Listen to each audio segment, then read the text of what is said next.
Hi friends, ரொம்ப நாளாக யோசித்து மீஷோலேருந்து ஒரு 2 ப்ராடக்ட் வாங்கியிருந்தேன்.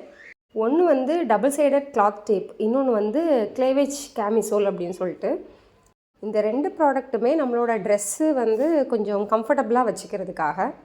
என்கிட்ட அந்த மாதிரி ஒரு 2-3 ட்ரெஸ் இருக்குது. அதாவது போட்டோம் அப்படின்னா நெக் வந்து கொஞ்சம் லூஸாக இருக்கும். எவ்வளோ தான் ஸ்டிச் பண்ணாலும் அந்த நெக் வந்து லூஸாக தான் இருக்கும்.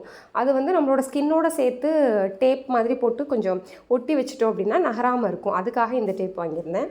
இது அதுக்காக மட்டும் இல்லை, நிறையா வந்து நம்ம ஜுவல்ஸ் எல்லாம் போடும்போது கொஞ்சம் அசையாமல் ப்ராப்பராக போடுறதுக்காகவும் யூஸ் பண்ணிக்கலாம். இன்னொன்று வந்து இந்த கேமிசோல். இது வந்து நான் சில ட்ரெஸ்ஸஸில் வந்து நெக்கோட பேட்டர்னே கொஞ்சம் டீப்பாக தான் இருக்கும். இதை யூஸ் பண்ணிக்கிட்டோம் அப்படின்னா கொஞ்சம் கம்ஃபர்டபுளாக இருக்கும். நமக்கு டீப் நெக்காக இருக்குது அப்படின்னா இதை வந்து இன்னரோட சேர்த்து அட்டாச் பண்ணிக்கிட்டோம் அப்படின்னா நமக்கு வந்து பயங்கர கம்ஃபர்டபுளாக இருக்கும். யோசித்து தான் வாங்கினேன், பட் எனக்கு வந்து யூஸ் பண்ணதில் பயங்கரமாக சாட்டிஸ்ஃபைடாக இருந்துச்சு. டபுள் சைடட் டேப் வந்து 180 பீசஸ் வந்து 74 ருபீஸ். இந்த கேமிசோல் வந்து 166 ருபீஸ்க்கு 3 பீஸ் தந்தாங்க.